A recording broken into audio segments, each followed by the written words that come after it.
To kind of sum it all up, DCI, what the hell, man? What are you doing?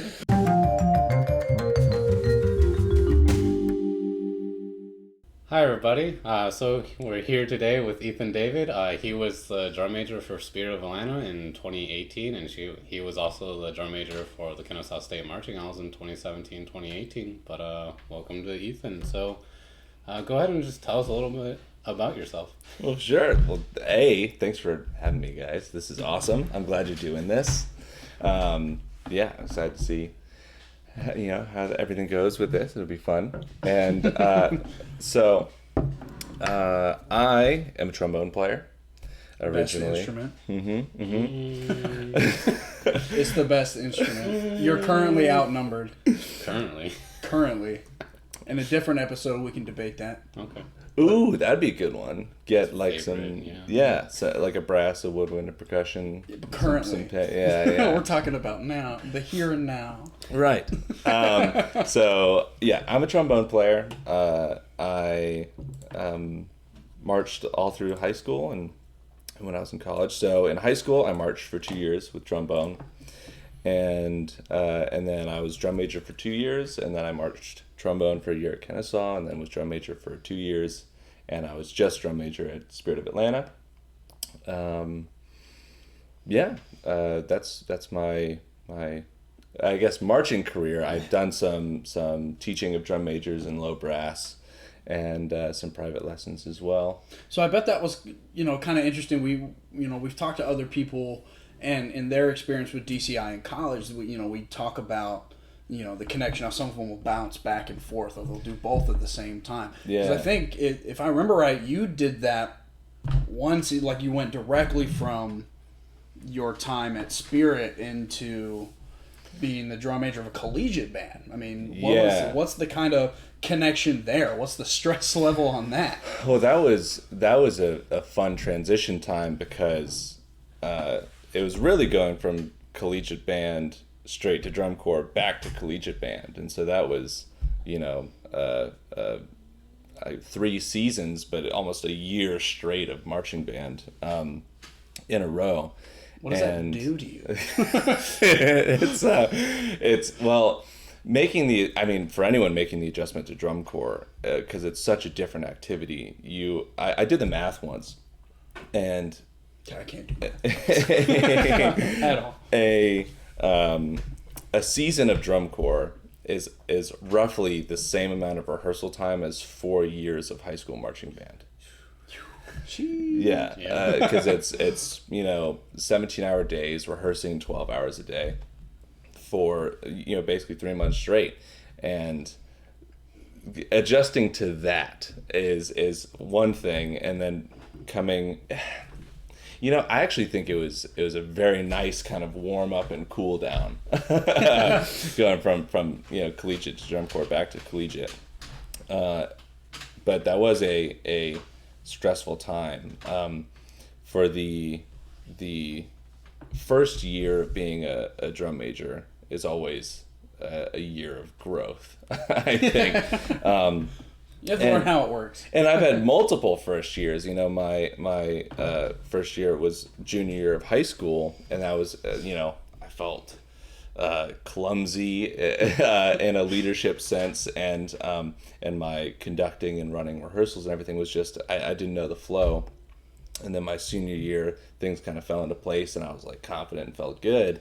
And so going into college, I was ready to pick up where I left off, right? But you're in a completely different organization, and in a leadership position, you're so tied to the organization that you have to basically learn things all over again.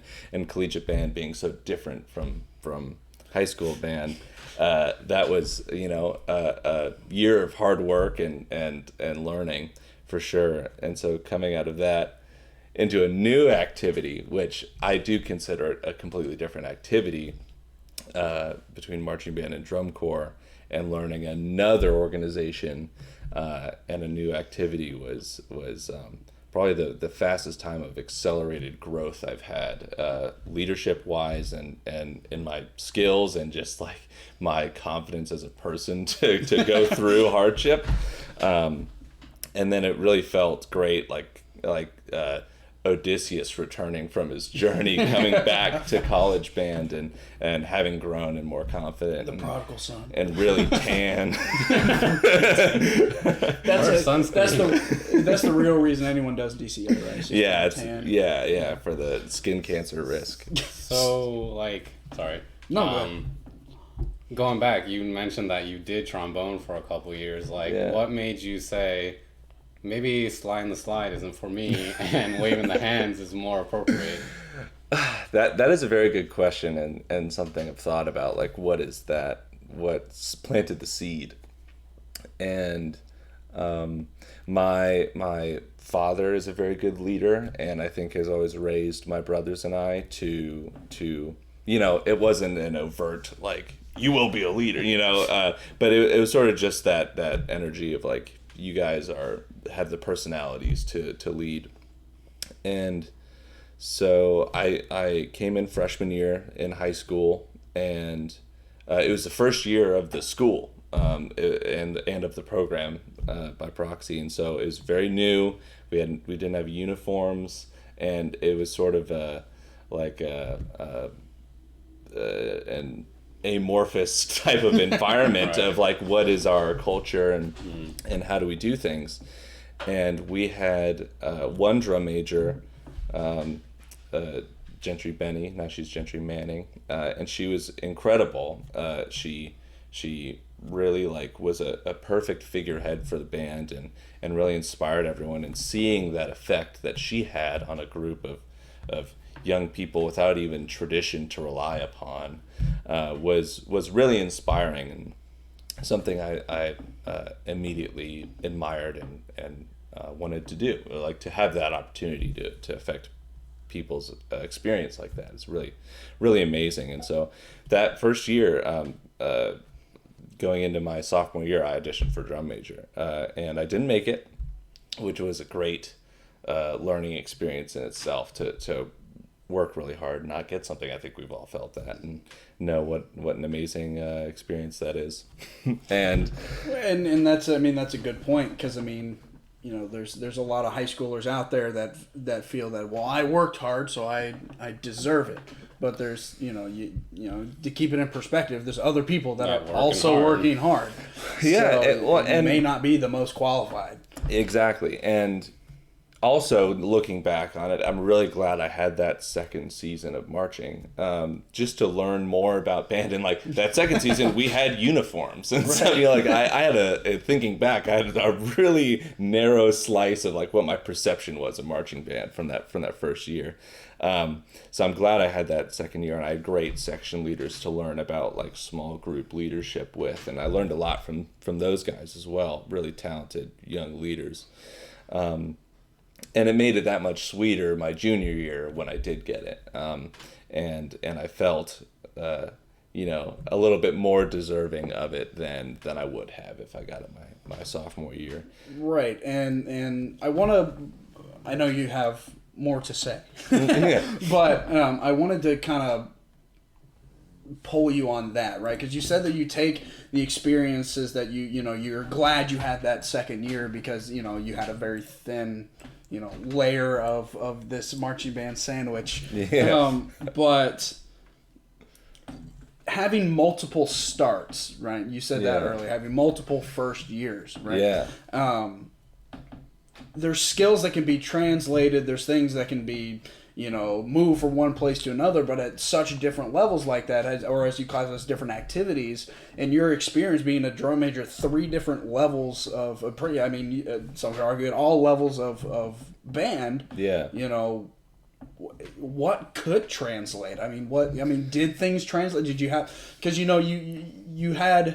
didn't have uniforms one year, and then you had uniforms, and you knew how the band grew, and then that allowed you to be a good leader there. Right. At Kennesaw, you marched a year of trombone, you learned the program, and you were able to be drum. But for Spirit of Atlanta, your first year, you're in charge. Right. Well, I think that progression kind of happens it's funny the way it worked out, because I marched 2 years, I become drum major, right, in high school, and then in college I marched 1 year, become drum major, and then in drum corps I just became drum major. You're clearly doing something right. Yeah. Well, and I think that just goes to show the level that experience plays into leadership of you begin to see, okay, I've encountered this type of issue before, or run into this situation before, and I know I'm a little bit more comfortable on how to handle it. And every situation is different, but you start gathering tools in your tool belt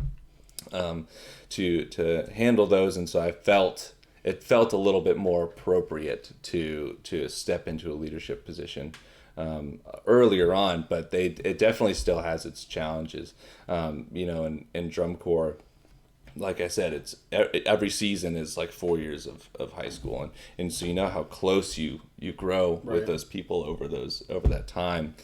That coming in fresh to a group of people that has already marched maybe 2 or 3 seasons with each other, and then having to lead as the new guy, as you can imagine, is definitely an obstacle to overcome, but it is overcomable. and if you approach it in a healthy way, I think then it actually is I don't want to say easy, but it can be overcome quickly.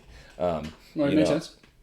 I feel like I gained a lot of people's trust earlier and earlier. It's something I kind of got good at was pitching myself and like advertising what I was good at and what I was about, and so people could feel comfortable with me earlier on, and I think that's really important to do that kind of groundwork of introducing yourself and letting people understand who you are and meeting your other leaders so you can work together.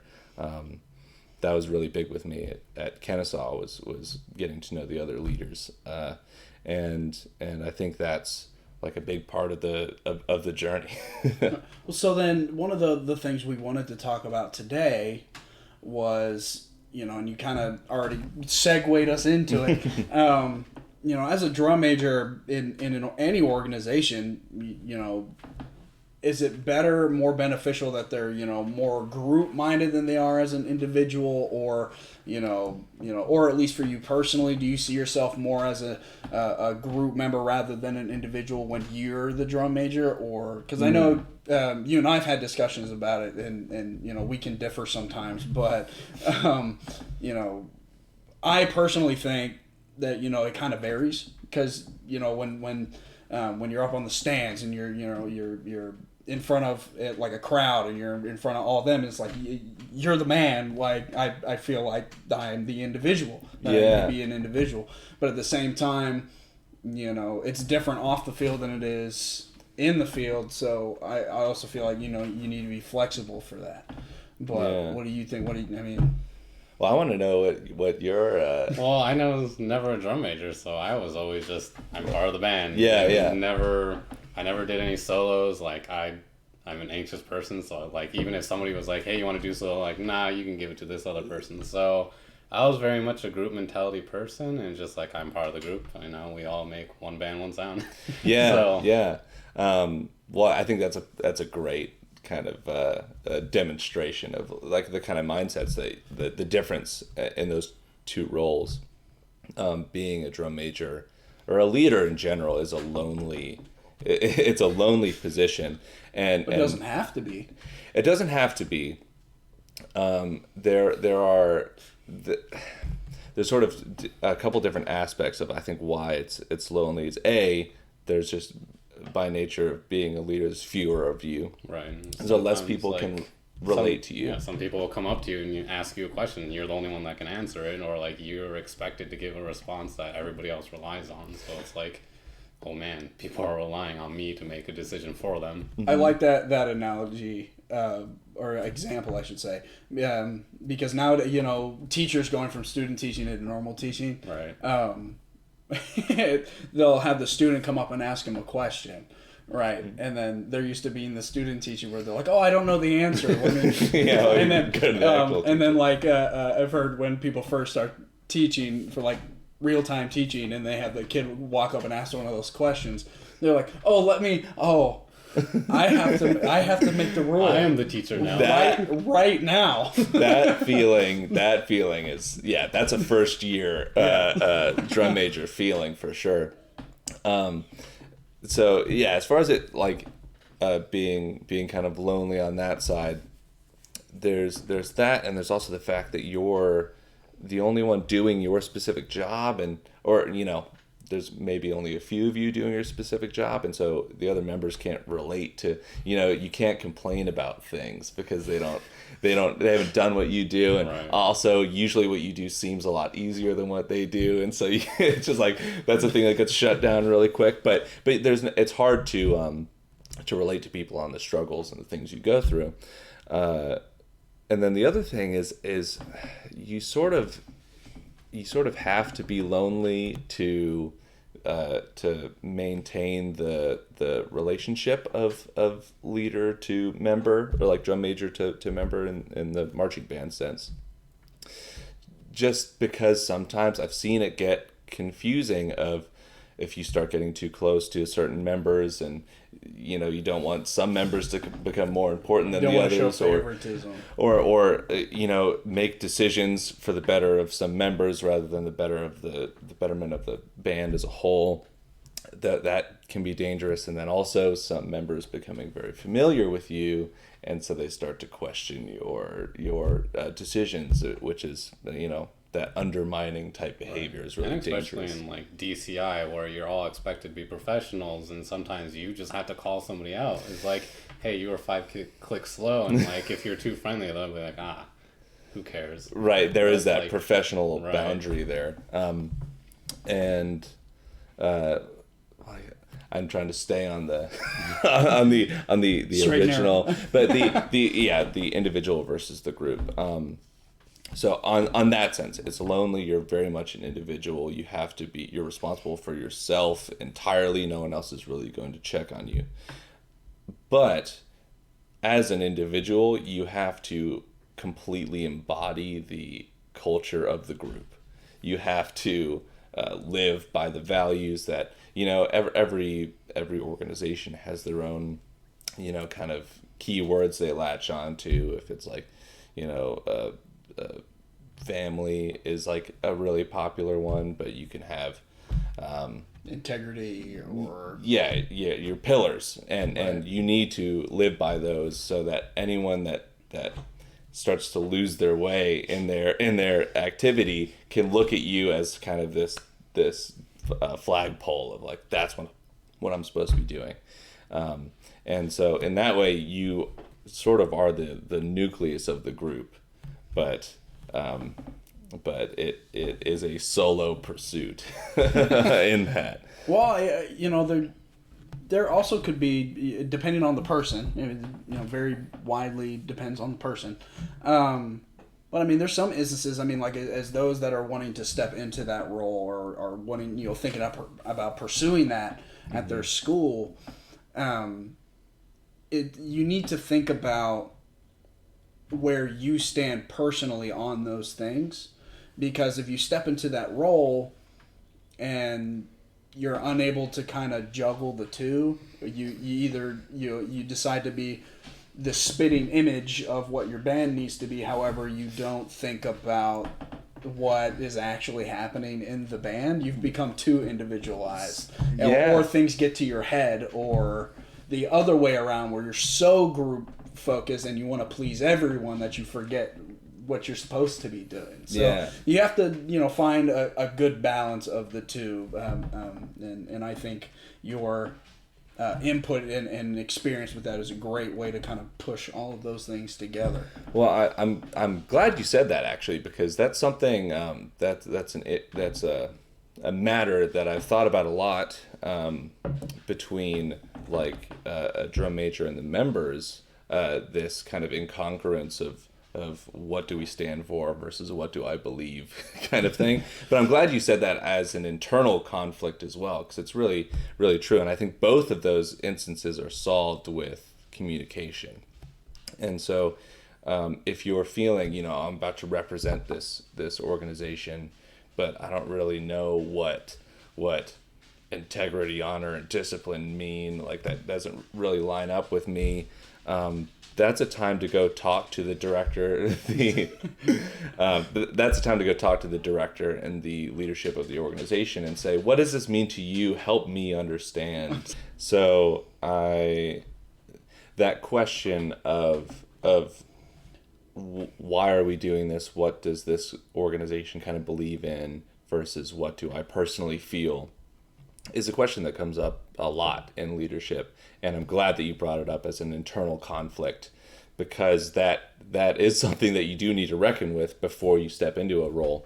And I think both of those are solved with establishing really healthy communication habits. And so for you coming into this position, right, because the question sort of, how do you reconcile that? Stepping into a position, I would meet with the leadership, the directors who run that organization, and say, what do these things mean to you? Can you help me understand what you mean by honesty, integrity, respect, and discipline? And get on the same page with them so you can help the members buy into it. Because it's all about buy-in, right? That you need your members to believe why you're doing what you're doing and what you're doing. And so that first step is for you to understand it and implement it and live it, and so you can represent that for a large group of people. Yeah, that makes sense. And I feel like if whoever's in that role, whoever's successfully reconciled that within themselves, could really bring a sense of community to that band and bring together a good sense of like morale and justice towards the group and what they're aiming for, is what I mean by justice. I was like, bring justice. But at different levels, I mean, again, I got to pull on your experience because you've been at all the levels. Mm-hmm. I mean, how, especially in drum corps, how do you bring that morale, especially since we talked about you being the new guy? How do you have to instantly give that credibility, but also be able to bring morale and boost the whole audience, the whole group when you're the new guy? Yeah. How does that look? That is a really interesting question because of the sort of the funny conditions that I went into my other roles with my first year of high school being the first year of the school, first year of the program, and with my college experience, my first year of college was the second year of the program. So both of those were very new programs, and so I saw that sort of became my specialty, is leading a new organization, which has its own set of challenges and its own set of advantages. I found it extremely inspiring and fun to have a new organization, and then you decide and design what the culture is going to be. And often, I found, especially as I've gone back to these organizations to teach, that there's a bit of a spark, an early flame in those groups where they really buy into it and feel those things that turn into the culture of the organization. And so I love doing that for those. And then going into drum corps, Spirit of Atlanta has a history to it, and a very strong history. And so I'm coming into now for my first time an organization that already has traditions, already has an established culture that I now need to adopt and uphold. And that was it's hard to avoid that when you're in an environment like drum corps where you're there all day, every day, surrounded by it, and you're only interacting with people in that organization. It has a really strong effect on sort of unifying you and understanding the why from that point. But when it comes to morale, that can also be a very trying time for morale because there's no escape from it. And marching and band camp, you have a rough day. You depending on your band camp situation, you either you know, have your own room, or you go home and you're with your parents, you have food, and you get that little break from it. But in drum corps, you're there. Always. Yeah, until the end, you know. And so the morale becomes a bit more real. It's not, from that point, it's not like morale that you'd have in a sports team where you're just like having someone push to the end of the game and keep performing and run to the finish line. You're now like, you're trying to affect the morale that person has in life, like, you know, their personal willpower, and how would I put that into words? How you uphold that? Well, you know, while you're thinking of that, I mean, you and I are a little biased because we've both been on the that side of things, that, you know, trying to uphold and trying to maintain the morale and do it. But from the other side of things, I mean, James, you had, yeah, right, because you weren't a drum major. For you, as somebody that was in the band and contributing in that way, Right. you know, what were you wanting to see from your drum majors that would help you build that morale or that trust? Loaded term, but like trickle down effect. If you see your leadership doing what they want you to do, then you too are going to do it. So like,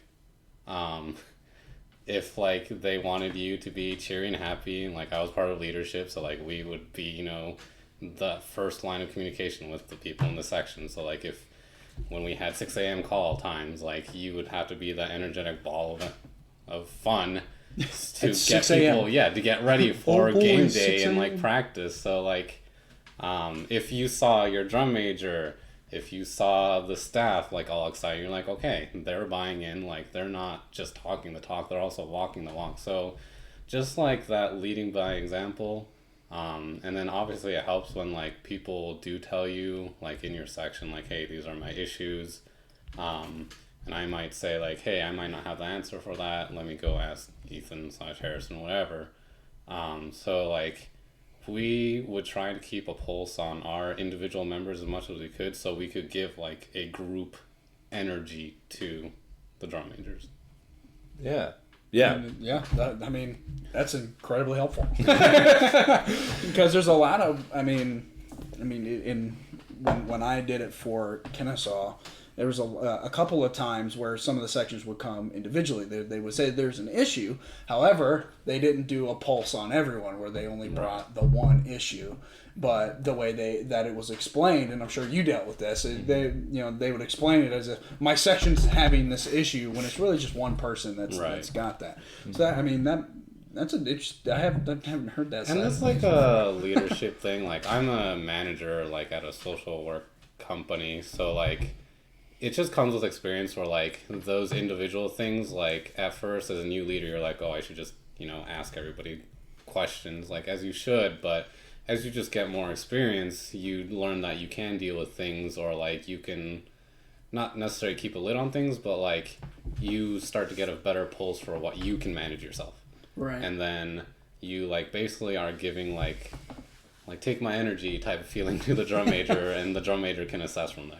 Well, then with that, because if you're trying to kind of mold all those pieces together to you know, have a unified front, I mean, with that, I mean, you have to kind of set the rules in your own, I mean, you have your own little world. Right. So, I mean, how do you manage expectations, you know, being in a group like that versus being yourself, an individual in that band? Does that make sense? You know, how do you know, where is the mental change from, you know, a group mindset where you're trying to look out for your section as a leader versus, you know, as an individual trying to figure out where you stand as being a leader? Does that make sense? Yeah, so again, it goes back to that lead by example, but also knowing your own limits. Like, hey guys, like, I like just talking to a group, like, hey, I'm not the strongest player. I might not be the strongest marcher, but like somebody believed that I was a good leader. So like you have that self-confidence in what you can do and what you also cannot do. So just like telling people, hey, these are things I can do, these are things I can't do. and I will try to do the best at what I can do for you. So there's like that individual perspective, but like just leading by example makes other people want to follow suit. So like if I'm on top of my stuff, hopefully the people in the group will also want to be on top of their stuff. Well, then what's the danger of, if I'm on my stuff, then, everyone else should be on my stuff, turns into my way, do it my way. Yeah. As Ethan mentioned before, just like the buy-in, you get more buy-in the higher the level of just age. I don't know what I'm trying to say. Like, the buy-in may not be 100, it will never be 100% high school. The buy-in in college will probably be like 90, 95%. Because, like, there are always still people that just want to do it because their friends are there. Yeah. Or they want to go to free games. Or yada, yada, yada. But, free games. Right. DCI, it's like they're paying thousands of dollars. So, like, you should never really have an issue with buy-in. It might just be more so of, like, you mentally cannot handle. And like it's just it's your like defiance is sort of like spilling out. I think you'd be surprised at the issues of buy-in, because there's a lot of different, if everyone is marching their dream corps and they want to be there and they're, then yeah, it'll be pretty easy to get a lot of buy-in. There's a lot of people that aren't at their dream corps, or there are many points throughout a season that you don't want to be there anymore. Like many points where you're just tired and you want to sleep and let your feet heal. And at those points, it is a little bit more of I think an active role and it's a case-by-case thing, unfortunately. Like, it doesn't make good podcasting of, like, this is the answer. But you, at that point as a leader, you need to be able to assess what's going on and then be able to address the issues so that people know the why. And then can use the why to pursue the what. Right. And that is the active role, and that, again, goes back to the communication that you need to have. Yeah, I don't know if you have any like if you've seen that on your side as far as buy-in. And well, yes and no. With buy-in, I see it two different ways, right? He mentioned there's buy-in where people are showing up because they their friends are there, they're just there because they want to have a good time. And then there's buy-in where it's like, hey, they're working hard, I'm going to work hard. Yeah, right. But and again, you said as well, it wouldn't be good podcasting if this is the answer. Okay, move on. But in my opinion on that, there's two different buy-ins, but there's also like a thin line in the middle for buy-in where it's like they don't really have anybody that's in it. And they don't really care what's going on above them, and you have to monitor the situation to figure out, well, how are you going to buy in this person? How are you going to make them feel included? And I wish I would have to say the answer to that, because there's not really a right answer to that, right? Because again, for people listening that are looking to be drum majors, every single person is different. They're all wired different. They think different. Now there's things called group mentality, which we can go into that could be a whole episode on its own. But more or less, everyone thinks individually. So you're gonna have people that are there for their friends, and you're gonna have people there because they want to be a part of something bigger. They see you working hard, so they're gonna work hard. But then there's always these people in the middle that don't swing either. I don't want to call them gray. It seems like a negative word, but they don't swing either way of that spectrum. They're dead in the middle. So how, the question is, how do you get their buy-in? And just the fair point to bring up is that, like, you will never get everybody to like you. Right. And, like, you can try to be as professional as possible, but, like, it's just, again, like, don't ever try to make everybody like you. Just just like try to earn everybody's respect in the role that you're doing. You can always do the best that you can, but it's never a guarantee, not just in the marching arts, but just in life in general. There's never a guarantee that someone's going to like you. And I think that's an important thing to keep in the back of your mind, as the social aspect of a drum major is important, since you're acting as the face of that program. I think that now would be like a good time to say that phrase of your power is completely determined by your ability to empower others.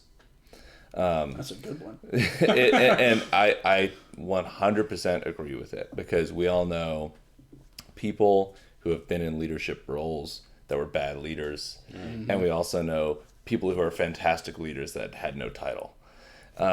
And what's the difference between those? Because like a lot of people would think a role comes with power, but that it really couldn't be further from the truth in many ways. It gives a lot of people a reason to question you is what comes with the role. You get more questions. But when you and think about it from times when you've been led, and who's the person that you're going to want to like uphold. If you're working really hard, and there's always someone that every interaction they have with you brings you a learning, like a time of learning, or a bit of helpful advice, or anything that just makes your life easier in that time and improves or accelerates your growth as a person, you're going to do whatever you can to help that person succeed, to help them have more of an effect on whatever community you're in. And so I think for those gray people, or really, I mean, it's the approach you need to have for every member, is you just want every member to achieve at their highest level. And I think it's going to be hard for people to fight against that. If you're like, this person, I feel like whoever's leading me genuinely wants me to succeed, and that's like their whole purpose is for me to succeed, I would be pretty swayed to like buy in and all the it's fun to be good type things, like all those great things you want in an organization, I think comes from that sort of the cycle of empowering each other. Well, I want to kind of go off of that, because the way that it's you bring it up, it seems bright, happy, like this, it's a great thing, but also there's situations in where it's not so green and happy, where someone thinks that they're doing the right thing and it is not so the right thing, whereas and I am talking specifically about the recent controversy with Spirit of Atlanta, right? Just because you are, just because you're older than somebody in the program, just because you have a quote unquote seniority because you've been there longer, I mean, you don't get to boss people around. You don't get to do whatever you want with somebody, especially with their personal space. Yeah.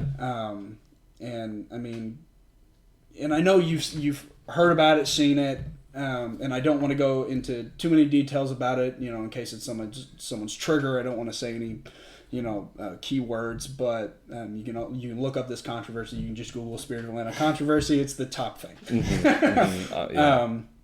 But what do you feel about that? Because to your point, right, you want to work with people. You want to help empower them. You want to make them feel important. Yeah. However, remember going back to the gray line, there's these people that are going to take that way too far, and then they make it personal. Yeah. Well, I think just blanket everything that's happened with Spirit of Atlanta is really disappointing.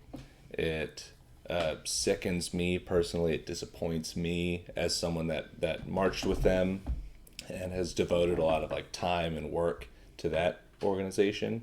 It just makes me, like I said, sick to see all that stuff happen. And unfortunately, I wasn't exactly surprised either, Now, with a situation like that, and it's rampant in a lot of activities and organizations everywhere, but that abuse of power, it's very, very strong in drum corps because there's a lot of value put on tradition and experience, as is appropriate to a degree. You know, a drum corps experience is very dense, so you grow a lot and you gain a lot, but it is often abused, and I've been in situations, and not speaking specifically, situations where there have been poor leadership decisions on the staff level for an organization, and a fellow leader of mine was worried to speak up against it because of their because they were going into the music education world, and they were going to use these people as references, and they had a lot of respect for them that hindered their ability to do what was right. And that's a scary thing, and to speak up despite that structure that's there is incredibly brave. And for the people that have spoken up, I commend them to an indescribable amount, because it is a hard thing to do. It is a very strong structure, and I'm sure it's happening in so many other organizations that, I can only hope that everything that's going on with Spirit of Atlanta can do enough preventative measures to stop it happening in other corps. But it's experience and tradition can get in the way of what is right as well. Yeah, and I think, and to your point, you have to, you need to speak up about it. I don't want to say have to, because if you're not in a situation when you can, or don't feel safe to, then I can't, don't. But if you can get yourself in a situation you feel that way, you need to say something. And if the leadership are the ones that are the problem, then those are the ones that need to change, or they're preventing that. So I'm hoping this is an eye-opening situation that will occur in kind of other corps, will bring these things to light and kind of smash this, because I love DCI. I think it's great. It always looks great, sounds great, so entertaining to watch. Inspiring as like someone marching in high school or college to see that level of performance as well. Right, and then it's very, as you said, disappointing and sickening, where you get that feeling where your heart just sinks to your stomach. And it's like I don't have words that put my disappointment to paper. It's disrespectful. and not right. Yeah. You and I both, before I marched DCI, we were very much like, we talked about it a lot, and drew a lot of our inspiration for like the work we put in at Kennesaw to a lot of that was fueled by DCI. And so it makes me sad to think that an organization I was involved in that could have inspired someone else like us now is maybe a reason why someone doesn't want to join the activity, or can get looked down upon. It is really disappointing. And to keep it on what a leader should do in that situation, or not, I don't want to say should do, but the possible perspective that a leader could have on that situation is something that I actually really liked what you said earlier about knowing your limitations and being upfront of, hey, I might not be the best at blank. There's a fantastic book that I recommend everyone on earth read, but especially leaders. It's called Extreme Ownership by Jocko Willink and Leif Babin. Jocko Willink he was a Navy SEAL platoon leader, and he also ran the BUDS, like the Navy SEAL training, for a long time, and now he and Leif Babin teach these leadership seminars to like corporate leaders, and where they take the things they learned from war and translate them into like the business world and regular life. And he wrote this book called Extreme Ownership that's brilliant, and it's all the things that I read it towards the end of my leadership career, and it just validated everything that I learned over years of learning things the hard way. Yes. and so now whenever I'm teaching, like if I'm teaching someone, I'm like, read this book, please. Like it'll make it so much easier on you. But the concept of extreme ownership is that as a leader, everything in your organization that you're in charge of is your responsibility. And if something goes wrong, that is your fault, and you need to acknowledge it, own it, and do something about it. So, and to go right off of that, and I know you work with this often. Right. You know, we're talking a lot about this controversy with Spirit of Atlanta, and kind of the lack of coverage about it. So, for you personally, why why do you think DCI is not like outwardly more opposing this and getting more involved? Because they've made some pretty blanket statements. Right. So like for me, this isn't just a controversy; it's just an abject failure. I just want to call it what it is. Like everybody who has ever interacted with DCI knows this is a problem. It's been happening since probably the inception of DCI, and yet here we are. I don't know when it was created. Let's just say like 80 years. It's still a thing that's happening. And we know that there are kids that are like just starting high school and they want to do DCI, which is great. But like DCI, you are run by adults. Mm-hmm. You have been given the responsibility by their parents to take care of their kids over the entire summer.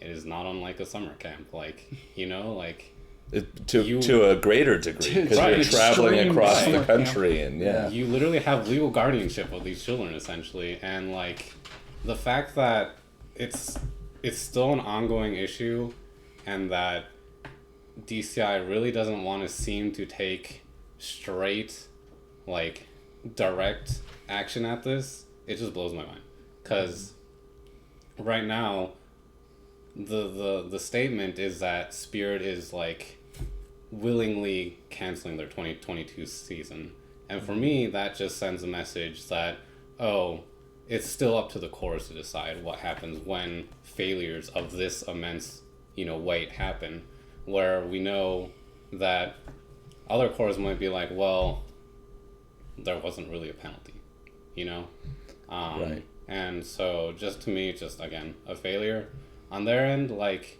come on guys, we're working with children. There are programs in place that you can install within the system. Like a really easy system right now would just be having a non-affiliated person on staff at every single corps who's like a mandated reporter.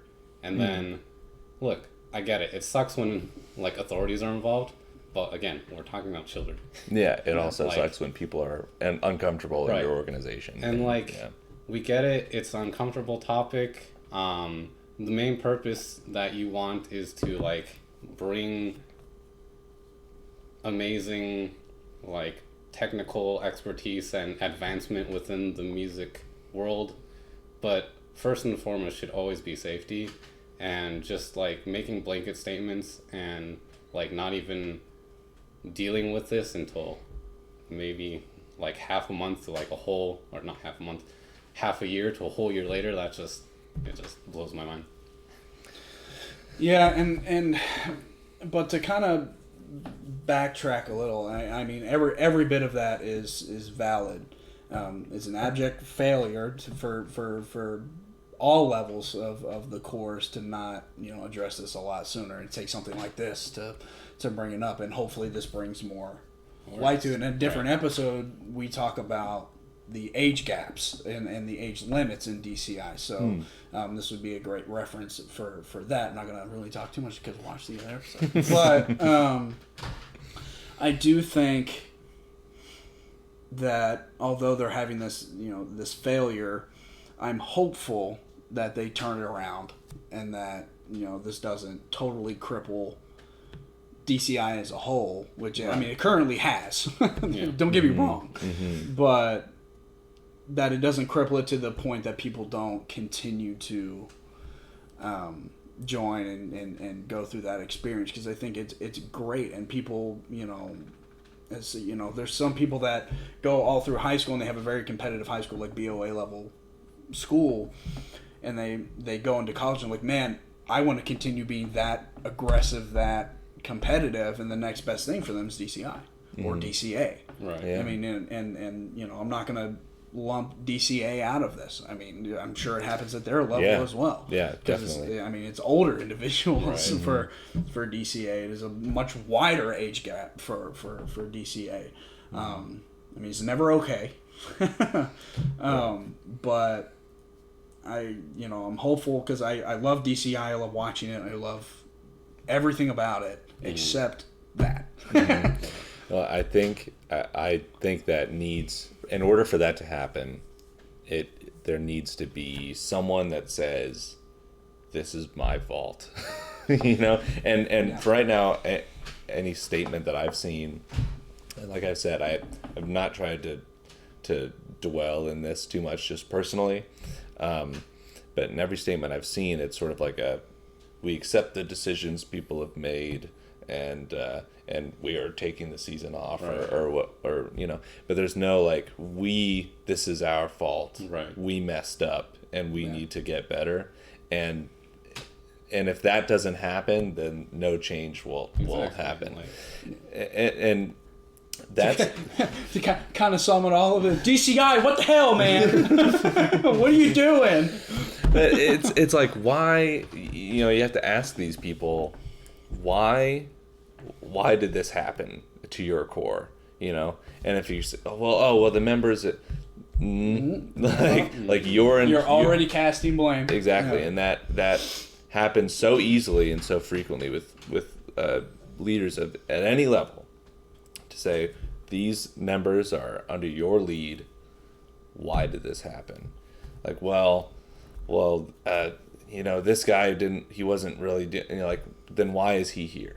Like, if he's under your control, why is he doing that? Why is he behaving that way? Oh, you talk to him, he's not behaving that way, then like send him on his way. Have thousands of people wanting to do it. Like, he's been in the activity for 40 years, and he's a really good name. Like, yeah, no, that's not okay. And I haven't seen that sort of ownership from any of the really high up leaders in DCI, and that it scares me for the activity because of that fact. And like, just piggybacking off that, it's like, we know where the world is headed. This isn't something that's gonna go away. And if DCI is way too slow about it, it is going to blow up in their faces. Absolutely. This isn't going to turn into, Spirit. Ooh, I moved the light. That Spirit, couldn't do their 2022 season is going to turn into DCI has another absent season. Right. Yeah. Because of this. So they need to get a handle on it sooner rather than later. I mean, I can't really talk more about it, because I want to, but I don't want to send triggers out. Yeah. So yeah, it's a hard. I would have to say, if there's ever, it's a hard obstacle. It's a very difficult obstacle to overcome. But if you are in a position where you don't feel like you have a lot of power in a situation, or there are others that are making poor decisions or decisions that are affecting you negatively, tell anyone. It is so important to get that communication. And if there's an organization that has been formed in a way that you don't feel like you can communicate honestly to the leadership, that is a huge issue, because you are not the only one that feels that way. And so be the hero, be courageous, and speak up, because it is not going to stop. Yeah. And and there's a lot of people. I gotta be careful. Don't say a lot of people, but there are people that they get into the core of insert name here, and that was their goal. That's what they wanted, and now they're hearing this happens to them. Yeah. And I mean, that's traumatizing. Yeah. But also they just spent all this money to get in here, and now this is happening, and now they're going to have to, I mean, mentally jeopardize all of that, and then it's like they just spent all this money. It's, like, it's not worth all of that. If this is the issue, it's worth it to be out that experience than have the ones that follow. Yeah. Exactly. And I think that's a big thing to think about as well. So like if you've ever sunk money into something, that is not a reason to stay in it. Right. if it is not well put together, you don't feel well supported, or it's detrimental to your mental health. Do not stay. Also, having going back to, I mentioned that other member that was worried about speaking up for losing his references for going into music education. I talked to him probably a year and a half later, and he regretted it so much. He was like, I've now met other people who support me and they believe in the same things I believe in, and I'm much happier to have them recommend me and help me on my career. And so they're not even asking those other people anyway, and so there's that level too. If you could put up with it, and it's not going to be worth it. And also, if you have friends in this core or organization that you're in that are not willing to support you to say something about it, those are not your friends. Yeah. Absolutely not your friends. Right. And so, like, for me, just like, I would like to see less of a cult mentality, essentially, to DCI. Because, like, there are a lot of people who equate their identity with their core. That's true. And so when these issues do get brought up, they take that personally. But, like, you shouldn't, because these are basic human rights. Yeah. I call it, like, drinking the Kool-Aid. It's like the difference between, like, buying in and drinking the Kool-Aid. You know, you got to buy in and take in the beauty that is the camaraderie you have with these people, and being part of something bigger, and learning the way that a bunch of people supporting each other can push them further than they ever would have gone on their own. That's incredible. Buy into that. Search for it in life in general. That's just like an amazing goal to have. But when you go a little bit too much towards that, to where it starts affecting yourself or others negatively, that is a very dangerous situation to be in. Well, and then and if you're one of those that doesn't feel like you're in that situation, you don't feel pressured that type of way.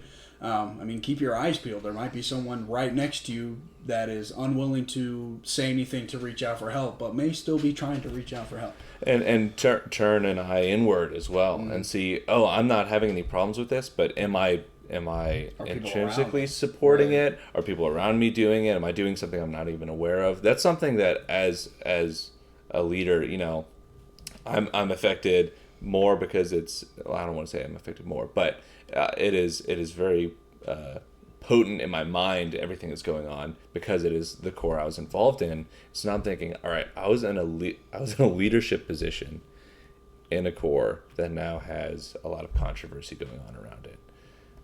Was I somehow involved in this when I was there? And I'm like, really, I spent a long time thinking through and saying, is there anything I could have done better? Anything I actively did poorly that could have contributed to this? And luckily, like, I haven't found anything. Like, I'm happy with the way I acted at that time, and you know, cores are different year to year, so I can't speak specifically to the core that this incident happened with. But it's you know, something that we should all have a keen eye for, looking outward and inward for this type of activity in this beautiful thing that we all love doing. Well, you know, I don't want to make this whole podcast about that, but it's definitely something happy you bring up. Yeah, I do want to talk about something a little more funny that I have my own personal funny story for. And you'll relate to this one because we conducted the same ensemble. Should the percussion follow the drum major, or should the drum major follow the percussion? What were you guys told by like your leadership, and then what do you personally believe? Because I think that's an interesting thing. That's a good question. You want to go first? You want me to go first? Part of me wants to say it at like the same time. No. All right. What was I told? I wasn't told anything for a very long time. I was not instructed on this at all. But I believe that eventually I was told to follow the percussion, specifically center snares feet. I was told to say so. I was told that in high school. Because our director was a DCI judge, so he's like, they look at that. Right? You have to follow the center snares feet. So basically, the center snare is the one that runs the band. But at the same time, they're like, but you need to control the center snare. so it's like, okay, well, I mean, I'm watching his feet, and he's not with me. So I'm gonna keep trucking. I don't know. I think personally, it's gonna vary depending on who your center snare is and who your drum major is. So here's where I talk about my funny story. So you had a different center snare than I did. I think yours was Elijah. I had Mike McCready's and then Elijah. I had two center snares while I was at KSU. For me, I had his name's Eric, and Eric spent a lot of time looking down. So especially in the stands. So a lot of times I would try to call a tune. And I'd have to look at like 3 snares down to have them counted off. Right. At that point, it's like, okay, well then I need to be in charge. But then when it's on the field, it was the other way around. Eric, because he went from DCI into collegiate level, so he like rock solid with his tempo. So it's like I could trust as soon as I conducted a beat, didn't matter what the beat was, he was going to stay on tempo the entire time. So it's like in that instance, I'm following him. But it was very aggravating in the stands. I would call a stand tune, and I would just generally look at the snare line, and one of them would do it. So do the taps. So to me, personally, if I had to pick one or the other, I would say I would lean more towards the drum major listens to the percussion, because if the percussion's got the beat, because ultimately the band's going to listen back to the percussion. So if you listen to the percussion, it kind of puts everybody together. But as a drum major, when I was conducting, I would try to stay just ahead of them, like just slightly ahead of them, because of sound delay, and you want people to be able to keep up. Because if you try to conduct with the sound, you're going to be behind. You're going to be way off. But I don't know. What do you think? When it comes to my personal, so I was told to follow center snares feet, and I mostly agree with that personally. It's worked out for me, but I was lucky enough where by the time I had known to do this, I had taught some high school band, and my center snare was a guy that I had already taught with. So we had been teachers together, and then we just happened to be drum major and center snare at the same time, and so we already had a social relationship together. We knew how each other worked going into it, and I would recommend to any drum major to become very familiar with your center snare and get to know them and tell them what you go through in a certain part of music, and then hear what they go through, so you can be aware of those two things. Because for us, it sort of turned into, I would set the tempo, he would take it and maintain it. And if there were ever any tempo changes or adjustments, he would follow me. But as far as just like maintenance and keeping everyone stacked, I would follow his feet. But there would start to be tears, and our eyes would be on each other, and we'd be non-verbally like, all right, dude, what's going on? Like, we gotta figure this out. Like right now. Are you going to, we'd usually have a look of, hey man, you're going too fast, or I'm a bit behind, or, not being as clear. And so we would check each other pretty well. And between the two of us, it's the combined opinions that would maintain that tempo. That's a good question. That is a great question. So I think, follow the center snare's feet, be very familiar with your percussion. What's your answer?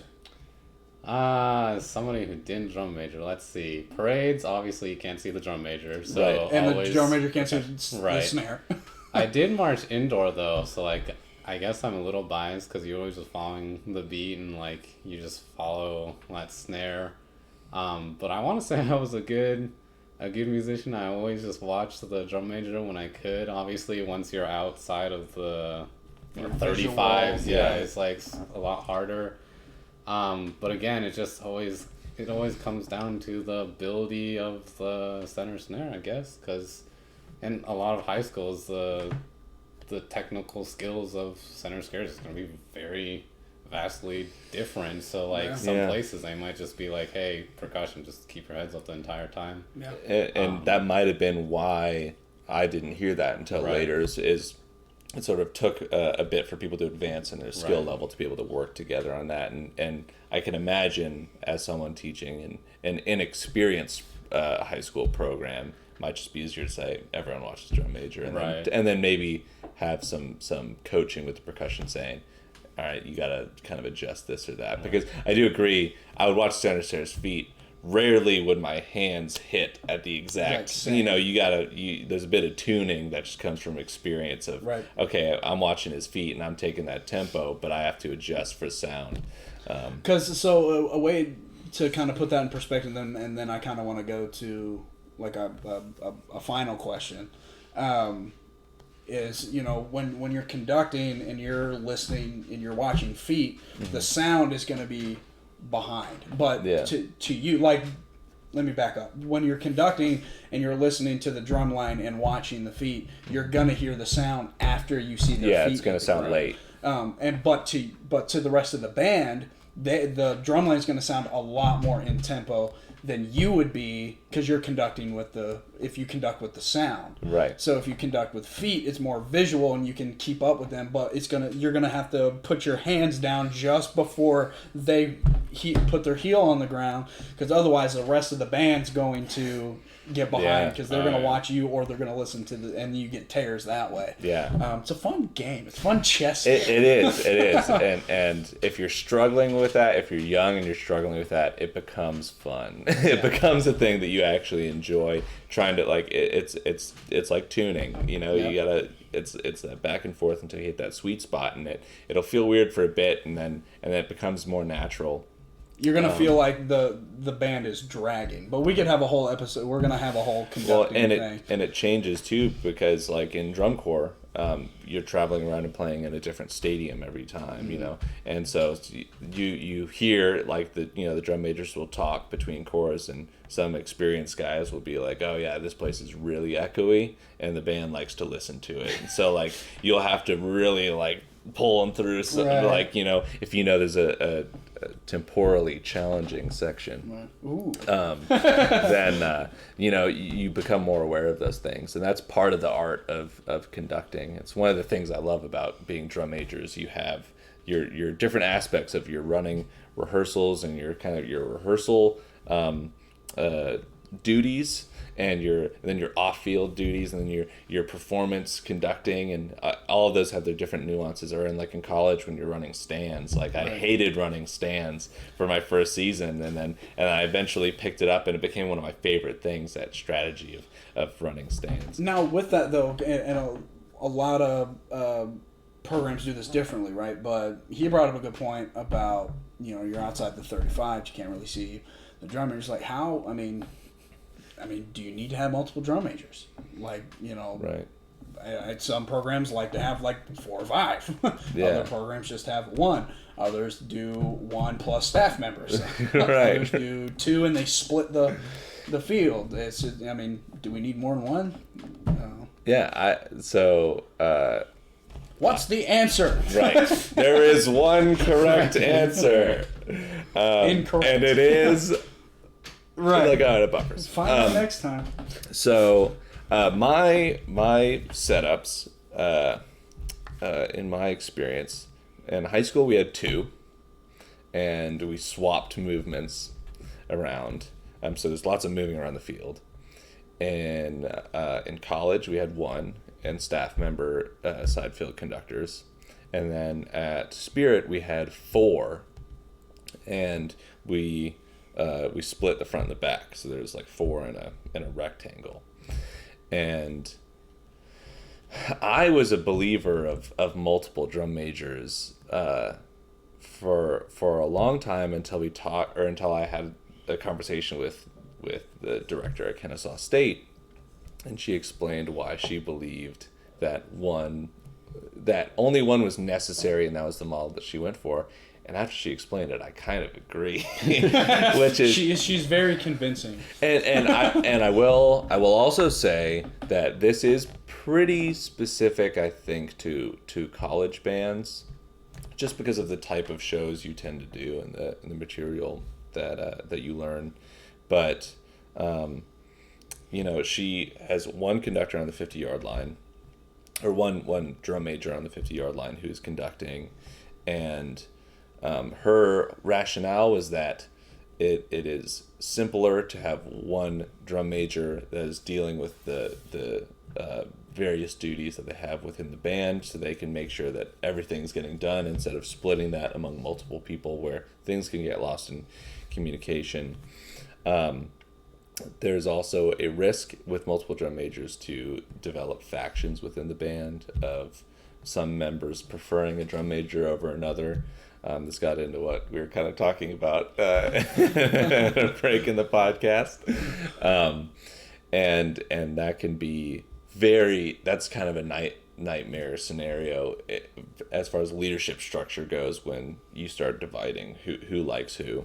Well, I do want to bring up a point about just drum major in general. I mean, we're talking about specifically drum majors that conduct. Yeah. But there's a lot of programs that have a show drum major. Right. So that they'll use a baton or an American mace or name it. Yeah.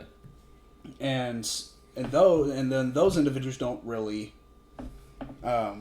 conduct. Right. So, and that's something that I wish I had more experience in, because all the programs I were in, all the drum majors conducted. It'd be great to talk to a drum major from one of those organizations. Right. Well, and I had the privilege, I went to a very well-known drum major campus, I believe UN as well. Yeah, Smith-Walbridge. Smith-Walbridge. And got to go through that camp with Michael Jansen, who was the drum major of the Iowa the Hawkeye marching band. Yeah. And for he was more show than was conducting. He did conduct. Yeah. However, it was, we had a big conversation about it, that for what I was doing, I was conducting on the field and in the stands. But for them, it was one or the other. Or right. he just did a show. Mm-hmm. So it's interesting to see that dynamic too. It's like, at that point, do you need more than one? Yeah, because the director will do the conducting. So well, and think about like Ohio State, how they have their very famous baton twirling right. Drum major, but they also have do they call them field commanders? Oh, they have a terminology. We're gonna have to fact check ourselves. I unfortunately I know some people in the Ohio State band, they're gonna get mad at me, but they have conducting drum majors, and then they have their very well known high strutting fancy drum major. Which I wish I could do that. Well, yeah. You guys did some show drum majors part pregame. I know, we tried. Yeah, we got to dabble in both, which was interesting to have both of those experiences. But yeah, so organizationally, I actually really do like having a single drum major to overlook what's going on, and the rationale behind our college director's decision behind that was that she would not like to sacrifice potential marching members to be simply side field conductors, because the way she organizes it, all the responsibilities funnel to one, and so those members would only be conducting side field, and she's like, I had staff that can conduct side field. So that was her rationale, and I was like, it's hard to argue with, and I have been having been in situations with multiple drum majors.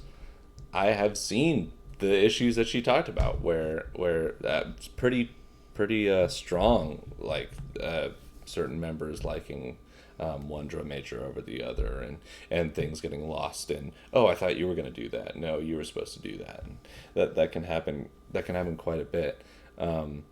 Now, knowing what I know now, and what I've learned in delegation, I think that it would be nice to have, like, better to have multiple drum majors rather than just one. But it took me being a lone drum major and having to rely on my leadership team. That's what taught me delegation, because as a lone drum major, you physically can't handle everything. And so you have to learn quick to really trust your leadership team to be able to give them assignments and know they're going to do a great job, and I don't have to worry about it, and they'll come and tell me how it went, kind of thing. Right. And I really appreciate the lessons that told me. They're the lessons I learned as a single drum major, and I think I could apply that, and did apply it, like at Spirit when we had 4. It needs to be handled well with multiple drum majors, and it does simplify things with one. What do you think? I don't know at the high school level if any program could successfully just run with one drum major, because they are literally teenagers, and just all that immense pressure. Because there are some programs that may just have 30 people, but there are also programs with 400, like Allen High School. They have 600, 700 people in the Broken Arrow. Yeah, they have almost like 1,000 people like involved in that program. So just like, I'm not sure high schoolers are mature enough to just be that single person, especially if the program is a lot larger. College, I probably do agree with just one drum major. It's just, they're, I don't want to say a symbol, but they are symbolized. And that they are the face, and that, like, if there's just one, it's just easier for people to, like, go to that one figure, essentially, for the whole group. And I'm just not, like, well versed enough in DCI to, like, know. I do think that, like, I guess maybe this is me putting too much expectations on DCI, that it probably would just be fine with just one. Maybe 2 if they have a lot of backfield like stuff happening. Yeah, we were kind of all over the field in our show, and so, like I said, we had 2 front and 2 back, and we didn't even have one on the 50. We were splitting because we were pretty wide. Right. And that situation, and in drum corps, again, everything's sort of more complicated, because you are no longer drum major for 4 hours during a rehearsal at the end after school. You are drum major from before the corps wakes up, because you wake the corps up, to after they go to bed, because you make sure everyone's going to bed. And so you're there all day being drum major, and so that at that point it was really nice to be able to rely on some others and kind of spread out that load throughout the day.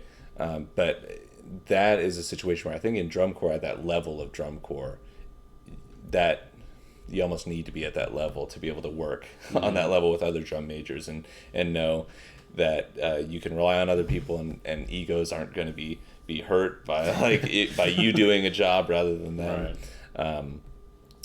So it's all dependent on how the structure is set up. I think that the one drum major system worked because of the way that Dr. Traficani ran the program, and I think it worked very well. But I think it's a good thing to consider as someone who's running a program. Think about what you really need, and kind of what you can get away with. Sometimes. Maybe not. Maybe not that. About that one. Well, Ethan, I really appreciate you coming to hang out with us and talk to us about everything that has to do with leadership and drum major and your experience, and some of the not so pretty things about band. So I really appreciate that. Thanks for having me, guys. So you got any plugs you want to share? I would Extreme Ownership by Jocko Willink. That's GOCKOWILLINK. I think it is. Jocko Willink. You'll be able to find it. But Extreme Ownership's a fantastic book. Really entertaining. Lots of good stories in there, and how to apply them. I would plug that more than anything. I have an Instagram. I don't post on it very much, but yeah, maybe we can link it somewhere. But if you have any questions, I'm totally happy if people message me, and I'll try to answer any questions that people have gotten. People have reached out to me like that before, and that's a good way. If you have any overall questions about leadership or being a drum major, conducting, or really specific questions of I'm having the trouble with this one member and I don't know how to get through to them. So if you have any questions that way, you can find me on Instagram. And yeah, other than that, just I'm glad you guys had me on. It was fun. Well, thank you. And if you like what you heard, you can find us on any social at Marching Arts Pod. I had a great time today. Look forward to the other episodes. And thank you. This has been the Marching Arts Podcast, your guide to all things marching.